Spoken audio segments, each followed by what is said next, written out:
Ty Bartell in with another edition of Coach's Corner. This time we're heading up to Grand Valley with home of the boys basketball head coach, Mr. Justin Turk. How are we doing today, Coach? Yeah, awesome. Pretty good. Ty, thanks for having us.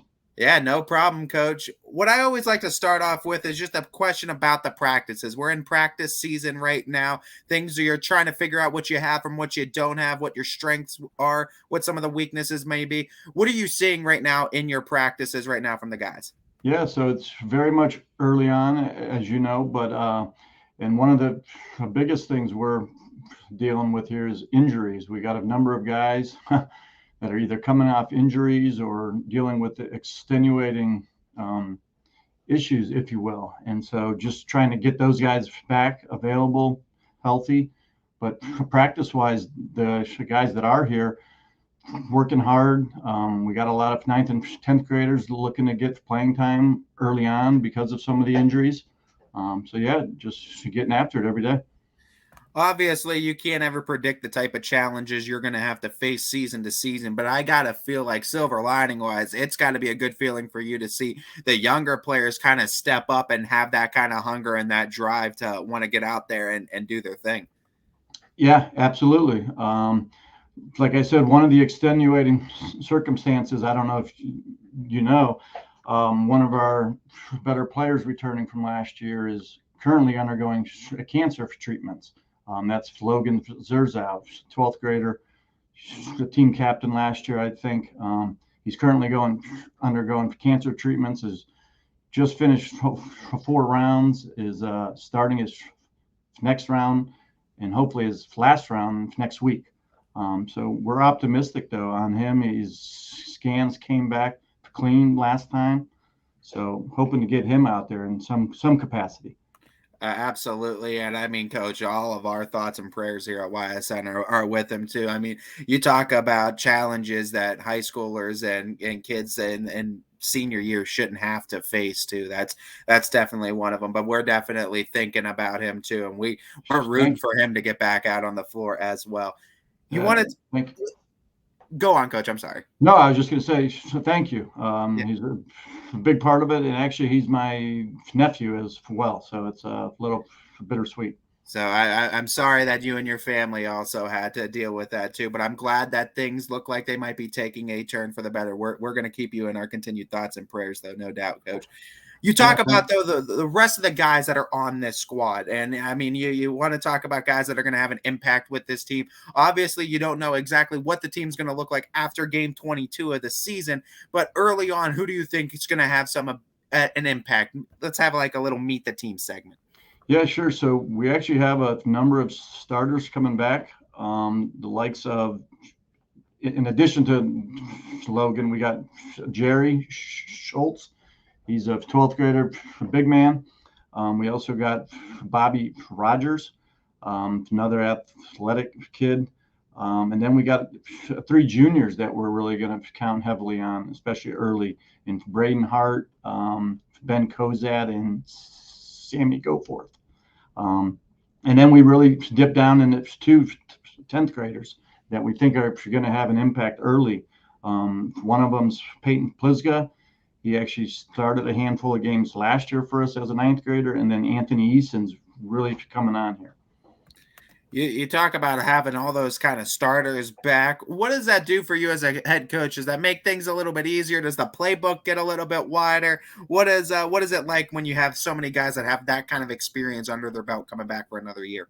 Yeah, so the experience really helps out in June. A lot of these guys were here every day in June. We went to team camps, played in leagues, and really built that bond and chemistry of understanding what people like and actually don't like.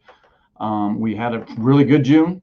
That doesn't mean anything come November, December, or January, but it helps to build that bond in terms of mixing those 9th and 10th graders in with the upperclassmen. You talk about the conference you're back in now, and I mean it's always a fun one. It's a tough one as well. What do you expect from conference play this season, and what's it going to take for you guys to compete inside that conference? Yeah, so it's a tough one, as you said, and it always starts with Kirtland. Um, Kirtland, year in, year out, they're always competitive. They're always at the top. And then you start getting into the likes of Crestwood, Berkshire, Wycliffe, um, and who am I leaving out here? I'm leaving somebody. Wycliffe, Crestwood, Burton, Cardinal. All of them are competitive every night. So you got to make sure you're bringing your A game. You look at it, you got to play to your strengths in order to get to, the wins. And obviously, by the time game 22 does happen, you might be talking about completely different strengths. But in this kind of like early before the season starts, what do you expect the strengths of the Mustangs to be? Yeah, we're really going to count on guys like Bobby Rogers, Braden Hart, and Jerry. Those are three guys that have played big minutes in years past. We're going to count on. They're really good athletes, really good basketball players, good IQs. So we're going to lean on both their leadership and on the court action. One thing about the conference play is it gives you those guaranteed games, and there's always fun competition rivalries that form. But I also love the non-conference because it gives you the freedom to see a little bit of everything and present different challenges for your team. What are some games on this non-conference slate that you're excited personally about to test your boys against? Yeah, so our kids actually love playing in the county. We have the likes of Lakeside, Edgewood, PV, Conneaut, all teams that are larger than us, but we love it, and our kids really look forward to playing those county schools for sure. And then on top of that, we added Matthews, who's always a quality squad. So we feel like we got a pretty good mix of in conference and out of conference games that hopefully at the end um, put you in a spot to make a postseason run. I've talked with many other Ashtabula County coaches too, and they talk about just having those rivalries back when you can play those games in the county, and it's something special because I mean you get a lot more people showing up, and then the rivalries run a little bit deeper. How exciting is it to have those kind of county schools on for the schedule once again? Yeah, absolutely. Most of our kids actually know all these kids from the local schools, whether it's PV, Jefferson, Lakeside. So our kids really look forward to those for sure. And we open it with against Edgewood and then Lakeside back to back. So quality opponents to open up the 23-24 year. You got both sides of the battle of the bridge, no doubt. One, 2 punch combination. Coach, I know you can't do it yourself, though. It takes a good staff around you to make a nice program and have a good team running. What's the staff look like for the Mustangs around you this year? Yeah, so we got a lot of experience. Our JV coach is Michael. Mike has played for me for a number of years. This is probably year two as a JV coach. But he's a great high energy guy. And then we got Coach Plizga. Coach Plizga's been with us last year, now this year, but he's been around the program for a number of years. We've coached actually baseball together when our boys were growing up. So pretty good experience. We're actually losing one of our guys, Coach Zach Sarine. He's moving over to be the head coach of the girls, so we're happy for him. But he'll be a big loss, no doubt. Yeah, we're excited for him and continued success. But of course, that's good opportunities for your guys too, and it helps build other areas of different programs inside the school. Coach, before I let you go, my final question for you, it's a kind of a theme I'm asking all head coaches this season in the interviews, and it goes back to the love of the sport of basketball. It's the love that started it all for us, and it's the foundation. It's what keeps us coming back each and every season, whether we're announcing and calling games, whether we're on the sidelines, whether we're on the floor, it doesn't matter. Where'd the love of the sport of basketball start for you? Do you have an earliest memory, a pinpoint time, or a time frame? Well, it starts probably with my dad, who was a coach for many years at the Pee Wee levels and just coming to all the basketball games. He would go to all the high school games and just tagging along. I was a ball boy when I was probably fifth grade, sixth grade for our high school teams under Tom Henson. Always was a fan of Larry Bird. So, yeah, just been around it probably all my life. And it just starts being there with my pops.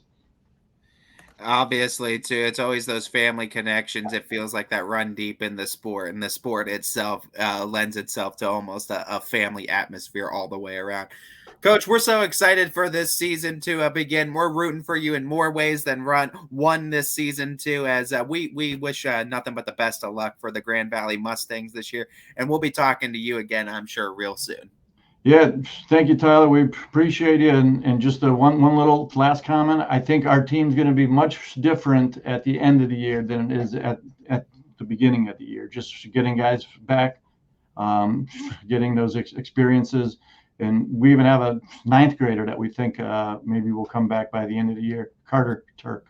We think he's one of the top ninth graders in the area. So really think we have a chance to be different by the end of the season than early. We're excited for you, Coach. We're wishing for something special. And with any luck, I'm sure we'll be talking to you again real soon. As Yep. this is a first edition of Coach's Corner with the Grand Valley Mustangs boys basketball head coach, Mr. Justin Turk. Thank you, Ty.